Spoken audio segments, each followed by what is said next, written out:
Hello everyone and welcome back to round 2 of the F1 1999 career mode. Yes, we're back this weekend here for the Malaysian Grand Prix. Of course, if you missed out on round 1 from Albert Park, Australia that went live yesterday, I would highly recommend going back and checking it out. It was quite a crazy season opener. And of course, it did lead Michael Schumacher to a dream start to the new campaign with Ferrari there. However, Jordan, we had a really good start to the year as well. P2 for Giancarlo Fisichella, P3 for myself. It was one of the most chaotic races I have ever had. But certainly we managed to survive the carnage and pick up a good podium to kick-start the year, of course. Heading, though, back to Malaysia this weekend. If you did watch this race last season, you'll remember that it was carnage. So safety cars have been disabled this weekend. It's the only kind of real technical bug that we have got with this track combo. But yeah, really looking forward to getting back into it as well, of course, as well. If you're new around here, please do make sure you hit that subscribe button as well. We are closing in on 130,000 subscribers at the moment. Of course, F124, it's only coming out next month now, so we're really starting to get ourselves prepared for that. So this season is going to be coming thick and fast at you as well, because I want to get this wrapped up before that game drops. But yeah, can we get another good race for Jordan this weekend? I also don't know whether we're going to be able to qualify.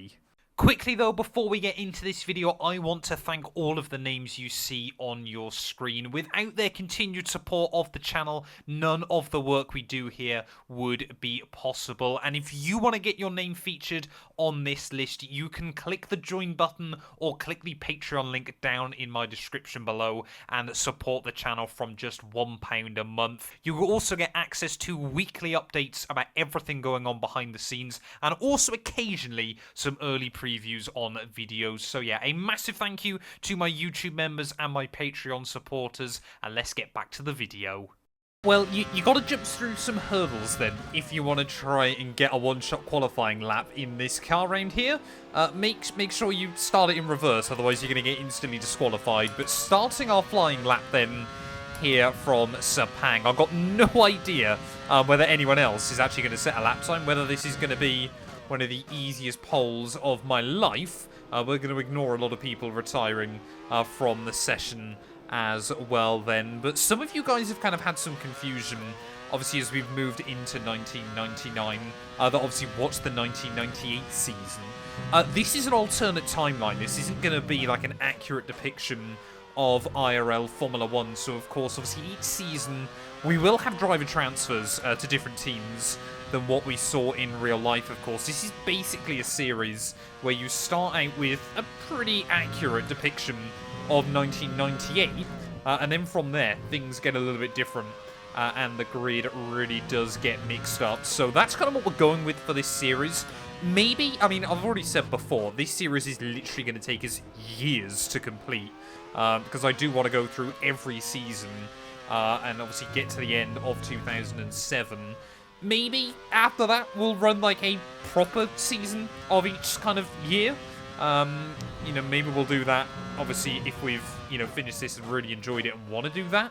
But at the moment, yeah, this is kind of like an alternate timeline for a series as well inside this game. Of course, as always, there will be a link down in the description below to the mod as well. You know, I'm just loving it. And, you know, thank you as well to everyone for the support on round 1 that went live yesterday as well. But at the final corner then, is this about to be pole position for the Malaysian Grand Prix? I think it's P6, and I've got no idea how. Well, there we go then. The grid is a little bit mixed up, but surprisingly not too crazy there. Mika Hakkinen on the pole ahead of David Coulthard, so McLaren are back this time out. Unfortunately, it looks like Fisichella couldn't qualify in the second, Jordan, so he's going to be starting way down the order. Not too sure as well. De La Rosa, Wirtz and Marc Genet, 36 seconds off the pace. It is insane, the fact that we can race back on Malaysia on this game. Does still come with a couple of technical gremlins.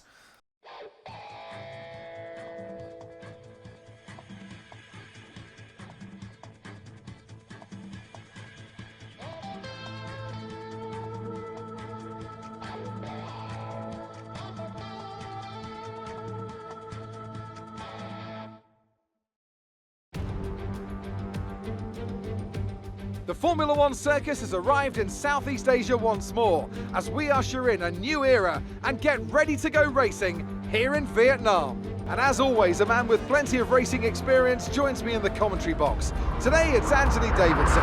Tell me, Ant, you're no stranger to surviving the melee of turn 1. So how do you keep out of trouble when there's so much going on around you? There are three main things to worry about there, Crofty. Positioning, awareness and discipline. First, you have to put your car in a bit of space and make sure you have room to react to what the others are doing. Then you have to watch your mirrors and listen to the sounds around you to get a sense of where everyone is. And finally, just don't get too greedy. Just because a gap exists doesn't always mean you should go for it. Well, looks like, yeah, after Ralf Schumacher's mechanical failure last weekend, he has served a grid penalty with Ferrari. So we've been bumped up then to P5 on the grid here. So plenty of grid penalties early on this season. I can't quite remember what the rules were back in the late 90s. But I'm pretty certain you could pretty much throw an engine in the back of the car each and every weekend. But yeah, remember the Vietnamese Grand Prix? Whatever did happen to that, I think it would have been interesting to at least see one race there. But ready then on the grid here in Sepang, waiting on those 5 red lights. It's your big 3 back at the front. We're alongside Barrichello. And it's going to be lights out and away we go there. Plenty of wheel spin in the initial phase. So we're going to see Shinji Nakano in his new Sauber car there, making a way past us down in towards turn 1. How will everyone be through the first corner this time? Is Hakkinen and Schumacher almost bang wheels? I can hear plenty of contact on my inside. And it looks like we've already got a casualty out once again. Well, I can't really see what exactly happened, but it looks like a Minardi's gone, as well as a couple of others. They're one of the Benettons as well, and a Sauber. Looks like Ralf Schumacher, though, in the second Ferrari car has avoided picking up too much damage in this incident. But of course, yeah, we've got no safety cars this weekend, so everyone is going to have to try and navigate their way through. Meanwhile, for us, though, as we make our way up in towards turn 4, we've got Shinji Nakano still on the inside there, and he's going to get the power down on the exit of the corner. Looks like Mika Hakkinen, though, still leading the way at the front, so Michael Schumacher, a pretty good start, able to split the McLarens, but how will his race pace be over the rest of this afternoon's Grand Prix there? As, yeah, we're going to see quite a few yellow flags out just randomly around the venue. As Coulthard trying to make a move back down the inside of Michael. We didn't really get a proper look at the AI here last season, of course, because they all got stuck behind a safety car. So hopefully this time around we're actually going to get a proper race out of it. I would love to get another podium on the board. So you can see much more confident through there than Rubens Barrichello. Maybe, whoa, we got a bit more downforce. We'll get a warning for exceeding track limits, but I don't really feel like there was much we could have done. It looks like Nakano has picked up a 5-second penalty as we got another one out.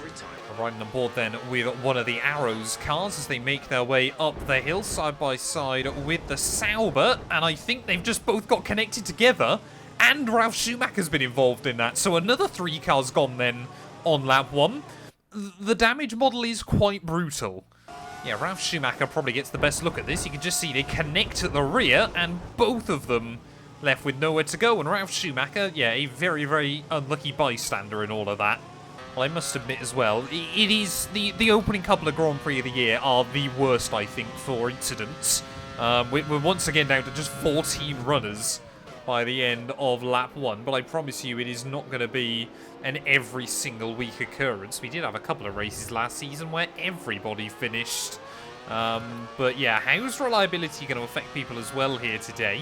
And are we going to be able to match Rubens Barrichello this weekend? We couldn't in Australia, but then reliability got the better of him anyway.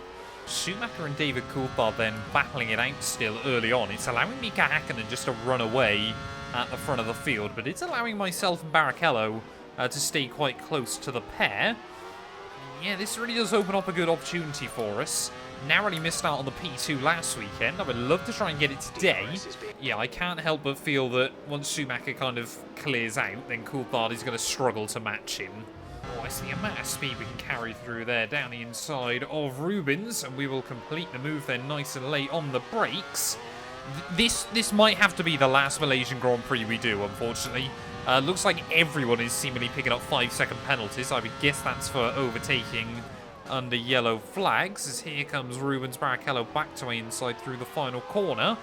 Yeah, you guys obviously wanted me to try this track again after the chaos that was last season's GP. Turn up the engine to mix mode 3 if you need it. Turn fuel to rich.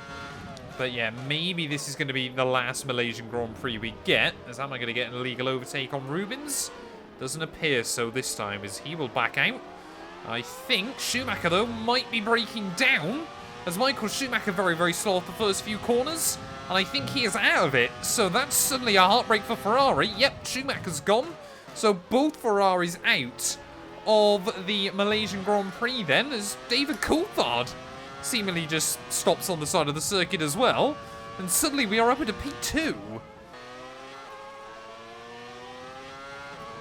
Yeah, so I think that's the problem then. Everyone is getting a 5-second penalty for illegal blocking. So we need to try and get away from DC early on here. Maybe try and close in on Mika Hakkinen.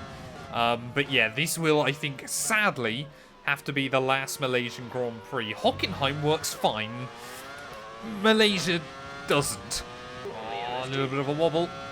And Coulthard will say thank you very much and immediately slot back past me. Hopefully he's not going to get done for illegal blocking again. To make our way up the hill. Yes, he is. So you follow anyone up through there, and they get done for illegal blocking, apparently.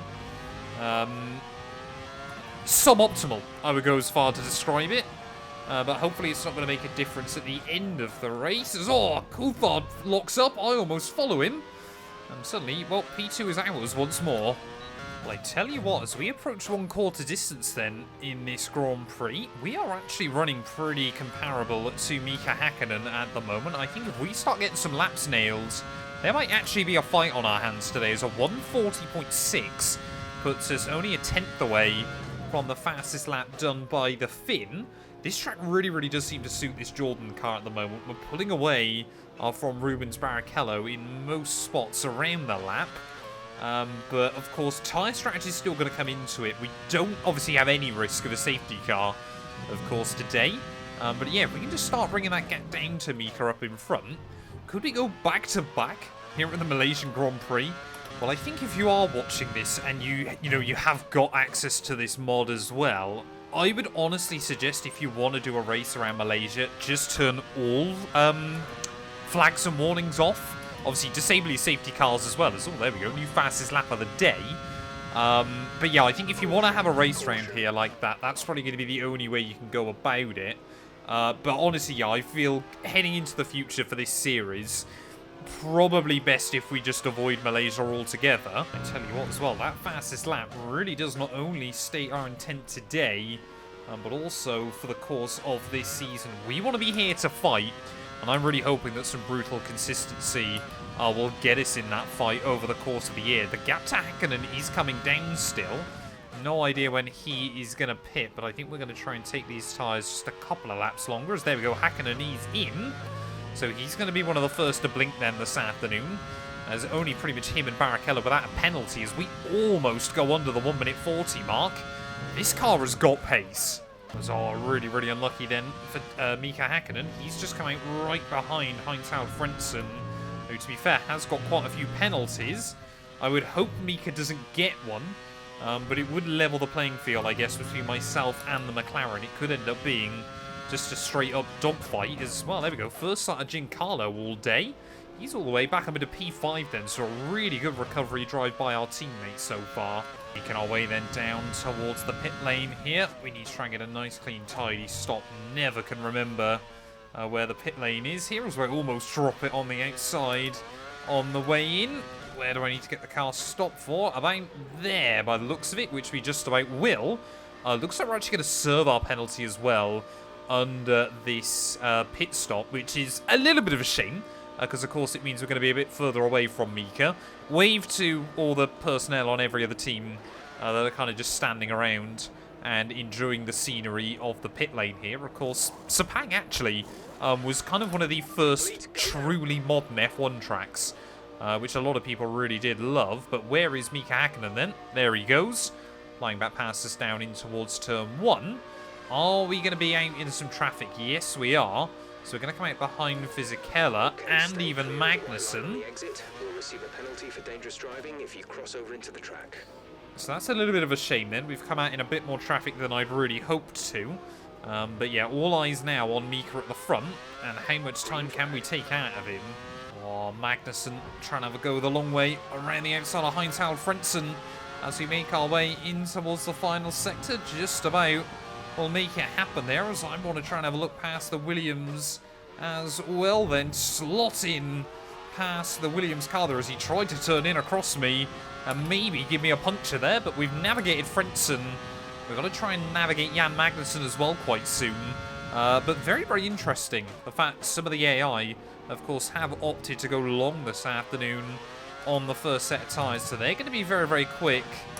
Oh, damn it, I double shifted onto the final stint then. As Frentzen first car into the pit lane of the hard compound runners. So only willing to go half distance. But yeah, Magnussen still looking quick in front of me. And David Coulthard, he is not out of this race, sat behind. We seem to be lacking a little bit of top-end speed here, but pretty much everywhere else, we seem to have the legs over Jan Magnussen as we make our way to start lap 16, though. I was really starting to expect to see more cars to pit in this GP, as David Coulthard running some very, very quick lap times behind me, so we aren't home and dry from some McLaren pressure just yet, as out of turn 2 will go. Really do have to be so careful as you wind on the throttle in this car. As we got another one out of the Grand Prix. Who is that? So one of the Benettons side by side with a Sauber gets down the inside, and I think, yep, the Benetton just going to pay the ultimate price there. Not too sure who this is. You can see on the outside, still trying to turn in, and that is a one-way ticket to the DNFsville. Whoa, whoa. Jan Magnussen then, as we get back on board. Just going to make a little bit of a mistake, so we'll slide past him. And just to confirm then, after I checking on the race director, Alexander Wirtz is the Benetton out of the Grand Prix then. So a heartbreak for Wirtz, as finally then, we have got an eye on Mika Häkkinen at the front. Häkkinen a 1:39.3. That is a ridiculous lap time to set at this stage of the day, as there we go, Fisichella finally in. I think Magnussen is going to follow him, so we're going to be back up into P2 then, but 12 laps to go, 13 seconds up to Mika. Yeah, I can't help but feel that we're going to be trying to focus on our mirrors rather than the car in front towards the end. Fisichella's sit rep, he's come back out still in P5, so there's a good opportunity for some points once again here down at Jordan. But yeah, McLaren look to be taking the lion's share today. Well, 39.5 is a pretty comparable lap time then with our top runners, as someone's just come out of the pit lane right behind me. So yeah, they're clearly having a bit of a nightmare then, already one lap down. Yeah, we've got the pace to fight McLaren here, but I simply just don't think we got the time to get back to Mika. Well, I tell you what, it doesn't happen often on this game, but it is nice to be the car for once doing the lapping. Rather than being lapped here, as Marc Genet just going to peel out of my way then. So clearly, yeah, Minardi lacking some pace this weekend. We'll get past him. Will this mean that we get another 5-second penalty? I believe it might do. Yep, there we go. Tells you just how crazy the opening couple of Grand Prix have been this season, when Jacques Villeneuve, P10 in an Arrows car, should still score a point here as long as he can keep it on the road. And we go around the outside of the Canadian, who, well, just 2 seasons ago, was on his way to his first World Championship, and clearly has decided now that maybe getting lapped isn't the best idea. Yes! We're kind of in a bit of a weird battle with Häkkinen towards the end of this race over the fastest lap bonus point, and that's the first time all day we've been able to take it off him. Every single lap, we've been like within a couple of tenths of him, but never quite enough. But yeah, I would really, really love to try and finish with that fastest lap. It's only 1 extra point, but like I said, it does really make our intentions clear to the opposition.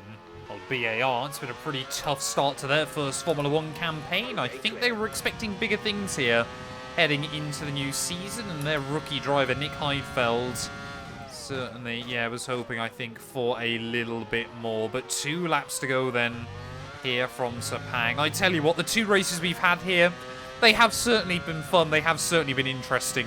And I really, really am going to miss this place. But yeah, ultimately, maybe down the line we could actually do a Vietnamese Grand Prix as well in this series, you know, just for something a little bit fun. But yeah, this might be my penultimate ever lap of the Sepang circuit. I'm rounding the final corner then to start my last lap of the Sepang circuit then. Like I said, I really do love this place. I think it should be back on the Formula 1 calendar as well. But ultimately, I don't think that is quite going to happen anytime soon. That being said, though, stranger things have happened. We saw Turkey return back in 2020. So a boy can dream. But yeah, starting the final lap then of this race, though, I think we are going to take the lead of the Drivers' World Championship simply by, I think, being the only driver to score points in the opening 2 Grand Prix. And yeah, unless Häkkinen makes a stupid error or something like that, he seems to be dropping back quite dramatically towards the end. But I think that's because he's lapped someone else here. Doesn't look like penalties are going to affect anyone, at least inside the top 4. Maybe Giancarlo as well.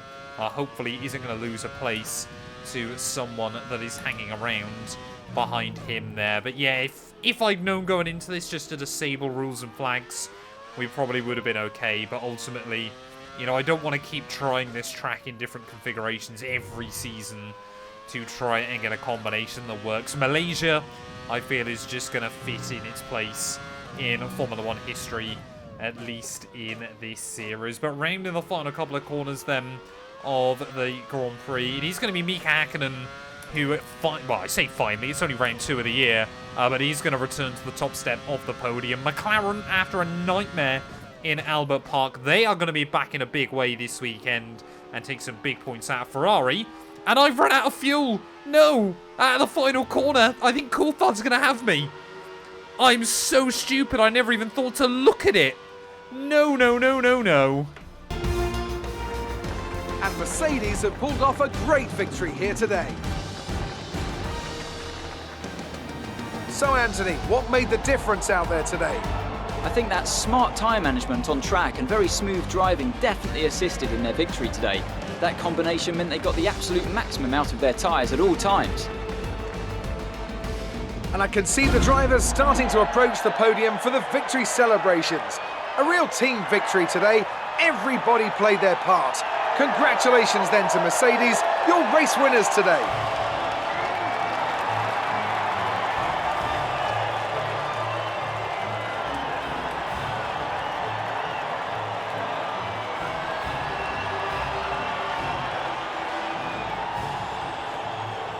Well, there we go then, the end of the Vietnamese Grand Prix, and we did only just hang on from David Coulthard at the end of the day there. Unfortunately, I kind of got a little bit screwed over by the AI fastest simulated laps after the race. Jan Magnussen somehow going 3.2 seconds clear of anybody else, but we know in our heart that that point was ours there. And once again, we get onto the podium there, this time around with the 2 McLaren drivers. Barrichello in 4th ahead of Magnussen in 5th, so it looks like, yeah, only Fisichella got screwed over by the penalties in the end, with Shinji Nakano, Nick Heidfeld, Ricardo Rosset, and Jacques Villeneuve rounding out our point scorers there. Marc Genet, the only driver so far this season to see the checkered flag in a Grand Prix and not score a point there, as Frentzen, Wirtz, both Schumachers, De La Rosa, Salo, Herbert, Verstappen, and Damon Hill all failing to see the checkered flag. That means in terms of the championship standings, we have a 5-point lead now